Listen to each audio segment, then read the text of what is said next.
겨울밤 차가운 바람이 목을 파고들었어요. 목에 감긴 낡은 목도리가 유난히 무거웠죠. 그런데 문 앞에 선 나를 본 아들은 차갑게 고개를 저었습니다. 왜였을까요? 그리고 그건 시작에 불과했어요. 나는 올겨울에도 여느 해처럼 새벽 5시에 일어났다. 창문 틈새로 스며드는 찬바람이 살을 내었지만 몸은 이미 습관처럼 움직였다. 다다다닥 부엌 장독대 뚜껑을 열고 된장을 퍼내어 국을 끓였다. 오늘도 장에 나가야 하니까 아침밥은 간단히 김치와 된장국으로 때우면 된다. 허름한 속옷은 여기저기 꿰맨 자국이 가득했다. 목 부분은 해져서 실밥이 삐죽 나와 있었지만 아직은 입을 만했다. 양말 속 발끝이 시리다 못해 얼얼했지만 장바구니를 들고 마당을 나섰다. 마을 어귀에서 하얀 김을 내뿜는 숨소리가 내 발자국과 함께 어두운 골목을 메웠다. 시장 입구에 들어서면 고무신을 신고 서 있는 할머니들이 먼저 눈에 들어왔다. 서로 인사 대신 오늘은 좀 팔려 하고 묻는다. 나는 채소를 펼쳐놓으며 대답했다. 괜찮아, 엄마는 배 안 고파. 이 말은 스스로를 다독이는 주문 같았다. 내 배보다 중요한 건 아들의 밥그릇이었다. 내 아들은 서울에 있는 큰 학교에 다니고 있다. 그 아이가 태어난 이후로 나는 단 한 번도 내 욕심을 채운 적이 없다. 맛있는 반찬이 있으면 무조건 아들 밥상에 올렸고 새 옷이 필요해도 나는 늘 작년 것도 멀쩡한 애라며 버텼다. 그 대신 아이의 참고서와 학원비는 절대 미루지 않았다. 겨울장은 손이 시려도 웃어야 한다. 손님들이 나를 보면 사장님 오늘도 부지런하시네 하며 웃어준다.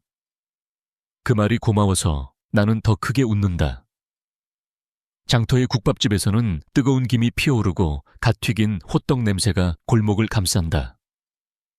하지만 나는 돈을 아끼려고 한 번도 사 먹지 않았다. 아들은 공부만 열심히 하면 돼. 이게 내 평생 신조였다. 점심 무렵 해가 조금 올라오면 손끝의 감각이 돌아온다. 그럴 때면 문득 아들의 어린 시절이 떠오른다. 겨울마다 귀가 빨갛게 얼어서 집에 들어오던 모습, 작은 손으로 내 손을 꼭 잡고 엄마 나 크면 돈 많이 벌어서 엄마 큰 집 사줄게 하던 목소리. 그 약속을 믿고 살아온 세월이 벌써 40년이다. 집으로 돌아오는 길 눈발이 조금씩 흩날렸다. 나는 허리춤에 동여맨 헝겊 주머니를 조심스럽게 풀었다. 오늘 번 돈은 많지 않았지만 그래도 내일 장 보러 갈 때 필요한 만큼은 된다. 남은 돈은 꼬깃하게 접어 장롱 깊숙이 넣었다. 그 돈은 언젠가 아들이 어려움에 처했을 때 쓸 수 있는 나만의 비상금이었다. 밤이 되면 마을에서는 장작 타는 냄새가 퍼졌다. 이웃집에서 들려오는 텔레비전 소리가 희미하게 귓가를 스친다. 나는 방 한가운데 앉아 내 손등에 굳은 살을 바라본다. 이 손이 얼마나 많은 겨울을 견뎌왔는지, 얼마나 많은 밥을 지었는지 그 누구보다 내가 잘 안다. 하지만 후회는 없다. 내 인생은 아들의 뒷모습을 지켜주는 벽이었으니까. 그날 밤 나는 한참 동안 잠을 이루지 못했다. 창밖의 달빛이 방 안을 은은하게 비췄다. 마음속으로 조용히 중얼거렸다. 괜찮아, 엄마는 배 안 고파. 아들은 공부만 열심히 하면 돼.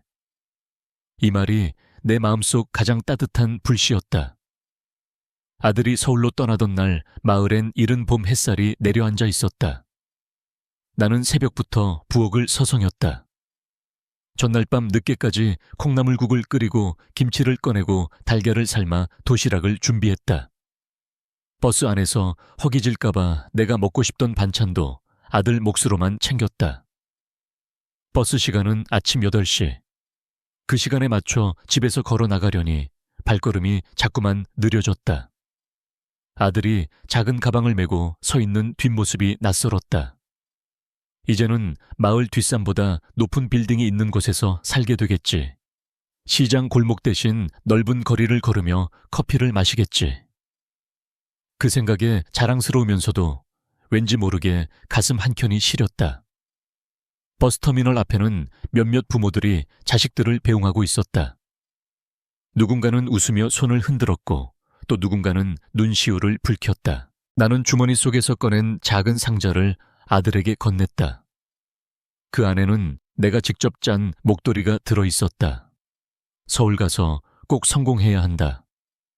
내 목소리는 떨렸지만 눈은 굳게 아들을 바라보고 있었다. 아들은 환하게 웃으며 말했다. 엄마, 내가 잘 해낼게요. 버스 문이 닫히고 차가 서서히 움직였다. 나는 그 자리에 서서 버스가 코너를 돌아 사라질 때까지 손을 흔들었다. 바람이 목도리 끝을 흔들었지만 그 순간만큼은 아무것도 느껴지지 않았다. 마음속엔 오직 잘 살아야 한다는 한 가지 바람뿐이었다. 아들이 서울에 도착한 지 얼마 지나지 않아 그는 대학에서 열심히 공부하며 성적 장학금을 받았다는 소식을 전해왔다. 전화를 받는 내 손이 덜덜 떨렸다. 마치 내가 상을 받은 것처럼 뿌듯했다. 세월이 흘러 아들은 큰 회사에 들어가고 얼마 후에는 임원이 되었다. 가끔 명절에 내려올 때면 세련된 양복에 반짝이는 구두를 신고 있었다. 그의 어깨는 넓어졌고 말투는 도시 사람들처럼 변해 있었다. 동네 사람들은 나를 볼 때마다 아드님이 정말 훌륭하네요라며 칭찬을 아끼지 않았다. 나는 그럴 때마다 손사래를 치며 웃었지만 속으론 그 모든 말이 달콤하게 스며들었다. 어느 해 설날 아들은 내 손에 두툼한 봉투를 쥐어주며 말했다. 엄마, 이제 힘든 일 하지 마세요. 쉬면서 편하게 지내세요. 그 순간 눈물이 왈칵 쏟아질 뻔했다. 하지만 나는 애써 웃으며 대답했다. 나는 괜찮다. 너만 건강하고 행복하면 돼. 밤이 되어 아들이 떠난 빈 방을 정리하다가 문득 목도리를 발견했다. 그날 아침 버스터미널 앞에서 건넸던 그 목도리였다. 조금 해졌지만 여전히 따뜻해 보였다. 나는 그것을 가슴에 꼭 안았다. 그 목도리 속에는 내 40년 세월과 모든 바람이 담겨 있었다. 아들이 서울에서 직장 생활을 시작한 이후로 집에 오는 횟수는 점점 줄어들었다. 처음엔 한 달에 한 번, 그 다음엔 명절과 휴가 때만 내려왔다. 그조차도 회사 일로 바쁘다며 하루 이틀 머무는 게 전부였다. 나는 매일 저녁 부엌 구석에 놓인 오래된 전화기를 바라보곤 했다. 검정색 수화기는 수십 년간 내 기쁨과 슬픔을 함께했다. 종종 전화를 걸까 하다 말고 혹시 회의 중일지도 몰라 하며 수화기를 내려놓았다. 그날도 바람이 심하게 불어 창문이 덜컥거렸다. 나는 두 손을 모아 무릎 위에 올리고 용기를 내 전화를 걸었다. 여보세요, 엄마야. 수화기 너머로 들려오는 아들의 목소리는 조금 급했다. 엄마, 이번 주는 좀 바빠서. 그 말에 나는 한참 아무 말도 하지 못했다. 그래, 일 잘하고. 나도 모르게 목소리가 작아졌다. 전화를 끊고 나니 방 안이 유난히 적막했다. 벽에 걸린 시계 초침 소리가 또렷하게 들렸다. 부엌에 나가 찬장을 열었지만 밥을 할 마음이 사라졌다. 김치 냄새가 익숙하게 퍼졌지만 식탁에 앉은 건 나 혼자였다. 서울에 있는 아들에게 줄 반찬을 만들며 예전엔 이게 즐거웠다. 장아찌를 담그고 멸치볶음을 하고 깨를 뿌려 깔끔하게 포장했다. 그러나 요즘은 그 반찬이 제때 먹히는지조차 알 수 없었다. 택배를 보냈다고 연락하면 고마워요. 요즘 잘 못 먹었는데 하고 대답은 하지만 예전 같은 반가움은 담겨 있지 않았다. 마을 사람들은 여전히 내게 아들 자랑을 하라고 부추겼다. 아드님이 뉴스에 나왔더라고요. 참 대단해요. 그럴 때마다 나는 웃으며 그래요 하고 넘겼다. 하지만 마음속에서는 이상하게도 공허함이 커졌다. 성공한 아들이 자랑스럽지만 그와 나 사이의 거리가 자꾸만 멀어지는 것 같았다. 저녁 무렵 마당에 나가 하늘을 올려다봤다. 서울 하늘과는 다른 별이 가득한 시골 밤하늘이었다. 바람이 차가워서 목을 움츠렸다. 아들이 어린 시절 내 손을 꼭 잡고 이 하늘을 함께 바라보던 날들이 떠올랐다.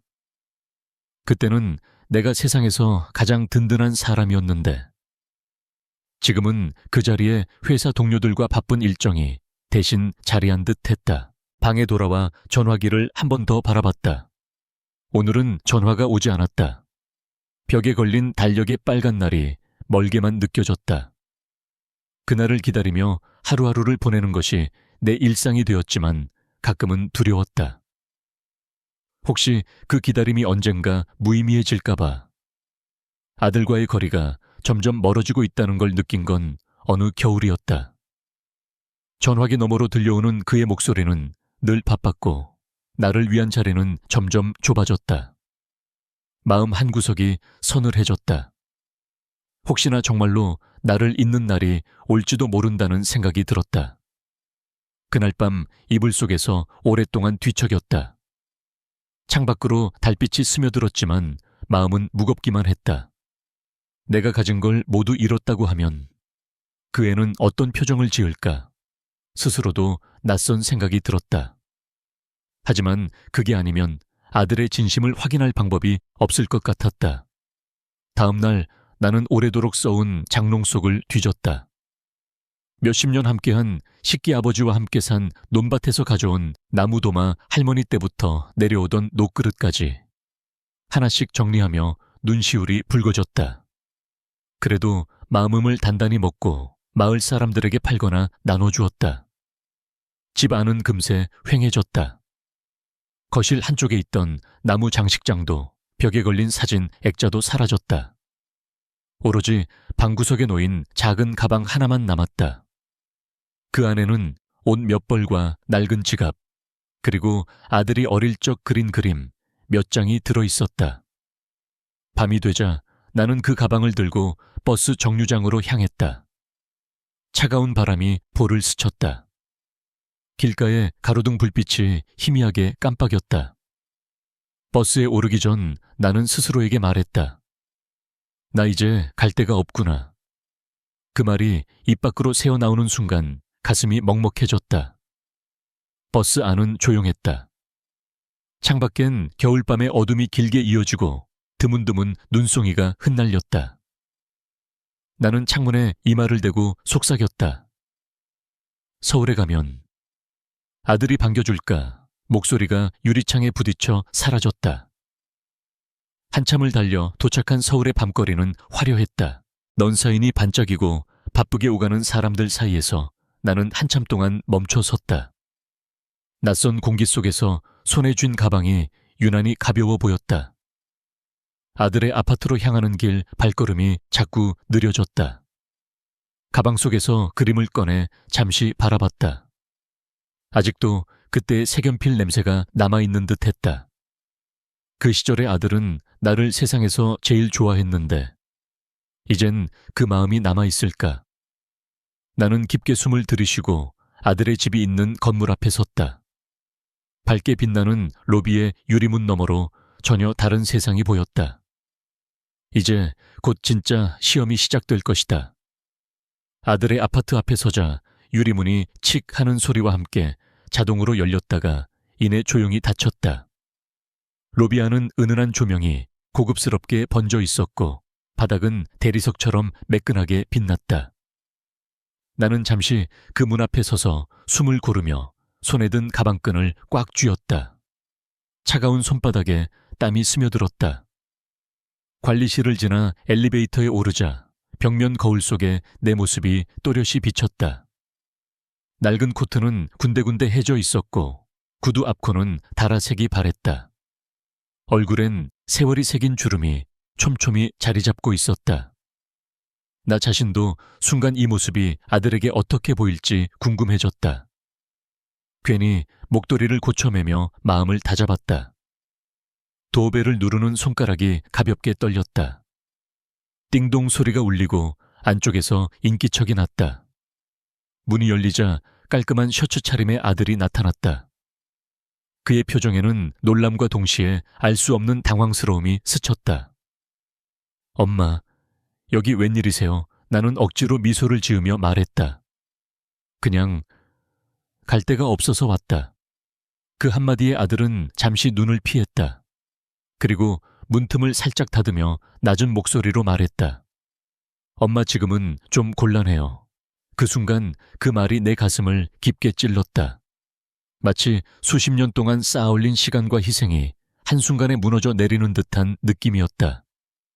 문틈 사이로 보이는 아들의 거실은 넓고 정갈했다. 커다란 테이블 위엔 반짝이는 와인잔과 치즈 접시가 놓여 있었고 부드러운 조명 아래 소펜 고급스러운 담요가 가지런히 접혀 있었다. 아마도 손님이 와 있었을 것이다.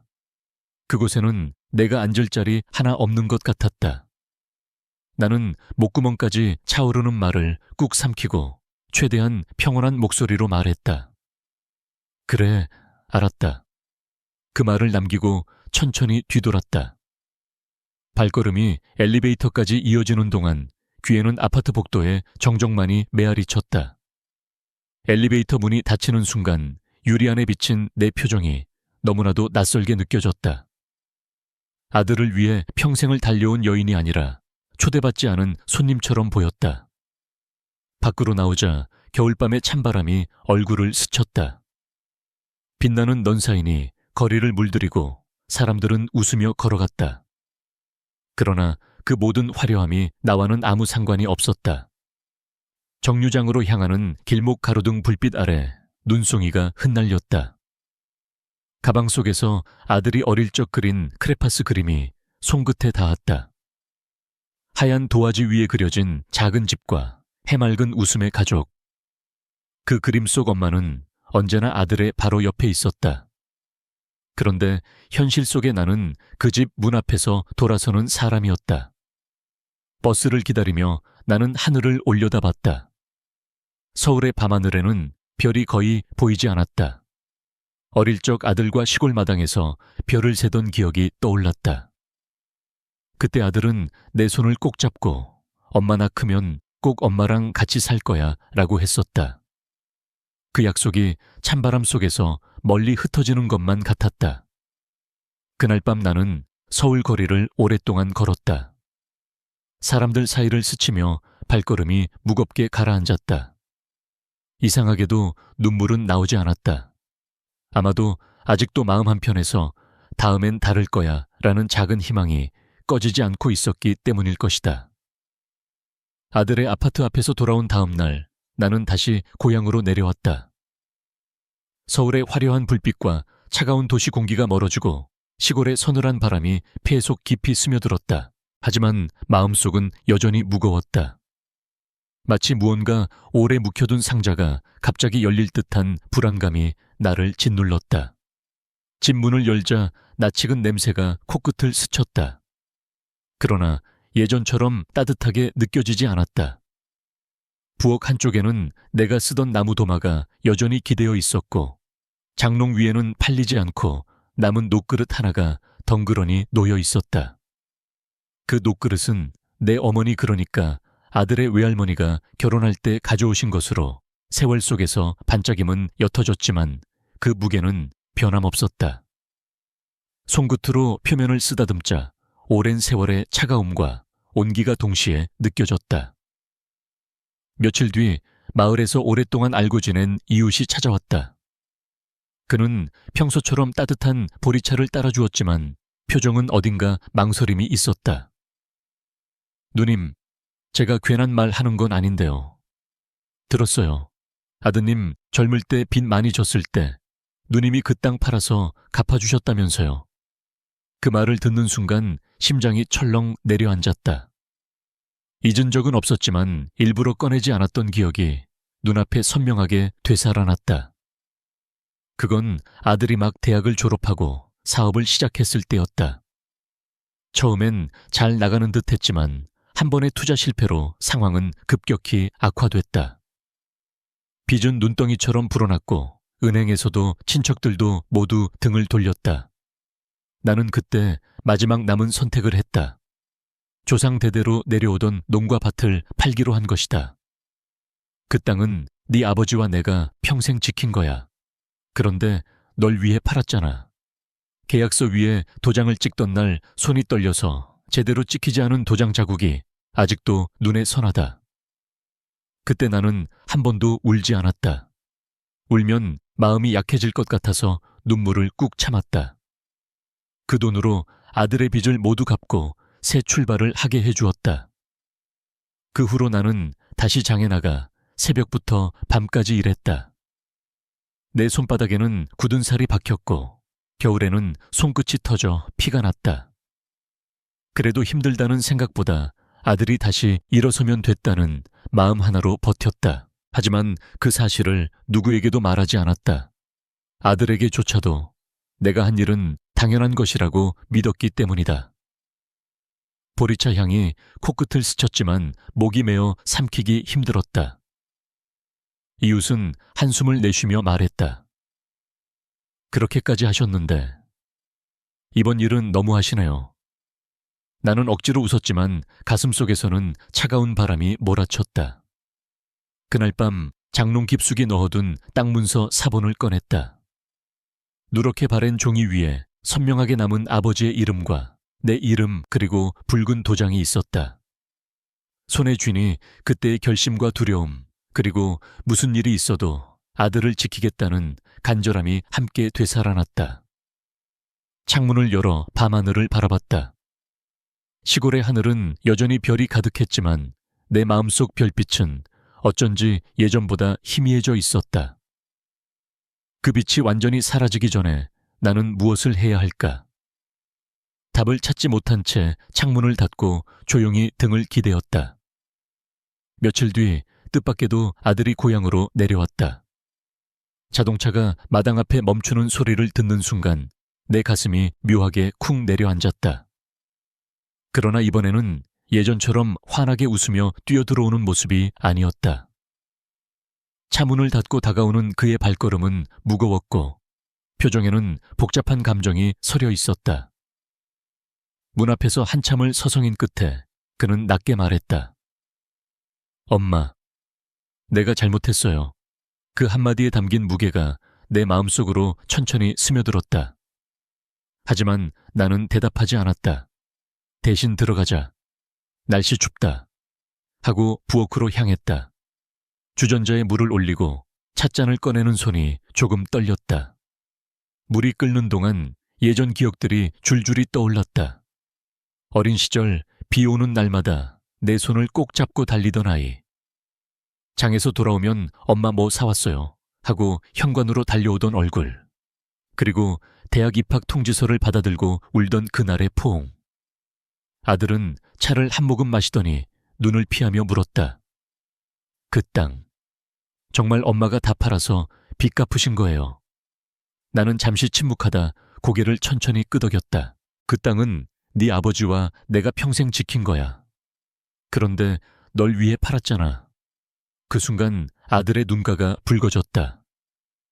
입술이 파르르 떨렸지만 그는 아무 말도 하지 못했다. 잠시 후 그는 의자에서 일어나 나갔다. 한참 후 돌아왔을 때 손에는 꽃다발과 과일이 들려 있었다. 이거 엄마 주려고요. 그 작은 정성이 고마웠지만 오래 쌓인 서운함이 하루아침에 사라질 수는 없었다. 저녁 식탁에서는 별다른 대화가 오가지 않았다. 그는 국 한 숟갈을 뜨고 밥을 천천히 씹었다.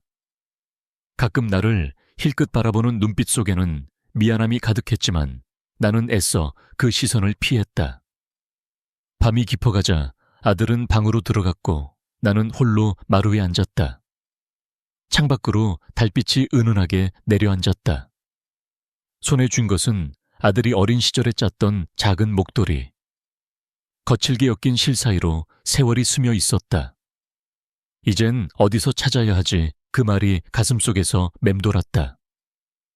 혹시 내가 다시 떠난다면 아들은 나를 찾으러 올까? 아니면 또다시 시간이 흘러서야 후회하게 될까? 창밖에는 별이 총총히 빛나고 있었다. 하지만 내 마음의 별빛은 이미 절반쯤 꺼져 있었다. 아들의 후회가 조금만 더 일찍 찾아왔더라면 나는 그 빛을 지킬 수 있었을지도 모른다. 며칠 동안 마음을 정리하며 지냈다. 그러나 시간이 지날수록 마음속 한편이 허전하고 뭔가 마무리를 해야 할 것 같았다. 그래서 나는 결심했다. 이 집을 잠시 떠나 다른 마을로 나가 일을 하기로. 오래 붙잡고 있던 감정들을 내려놓고 아들과 나 사이에 필요한 거리를 두기 위해서였다. 떠나기 전날 밤방 한가운데 앉아 서랍을 열었다. 오래전부터 간직해온 편지지가 손에 잡혔다.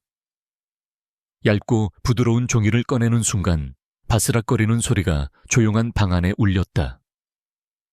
펜을 들고 첫 문장을 쓰기까지 시간이 오래 걸렸다. 그러나 한번 펜촉이 종이에 닿자 마음속 깊은 곳에서 준비되어 있던 말들이 흘러나왔다. 내 아들, 네가 행복하면 됐다. 이 문장을 쓰는 순간 지난 40년이 한꺼번에 스쳐갔다. 네가 태어나던 날 작은 손가락이 내 손을 꼭 쥐던 감촉. 첫 걸음을 떼던 날 넘어질까봐 뒤에서 팔을 벌리고 서 있던 나의 모습. 그리고 세찬 바람 속에서도 장에 나가 일을 하며 아들은 공부만 열심히 하면 되라고 스스로를 다독이던 수많은 날들. 나는 그 모든 기억 위에 덧붙였다.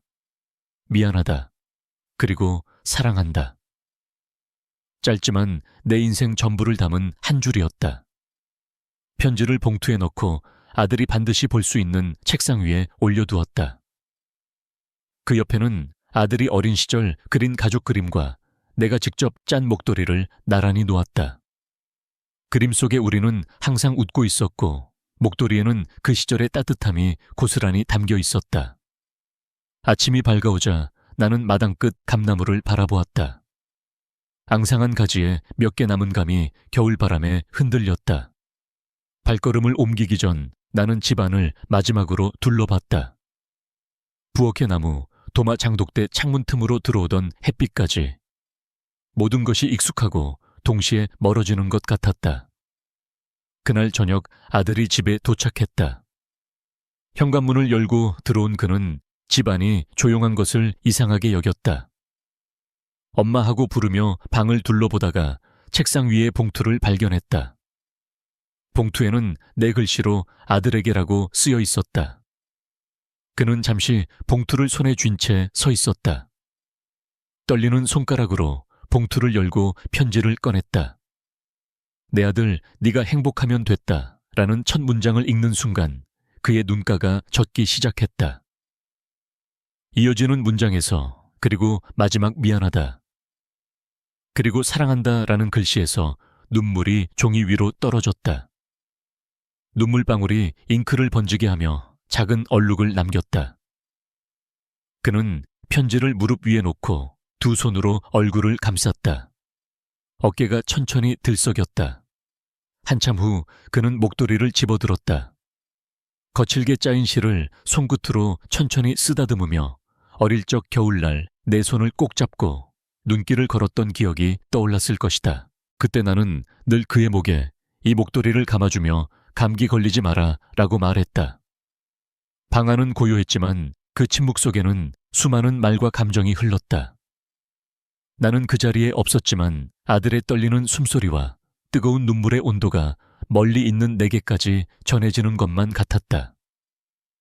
아마도 그날 밤 아들은 내 편지를 품에 안고 잠들었을 것이다.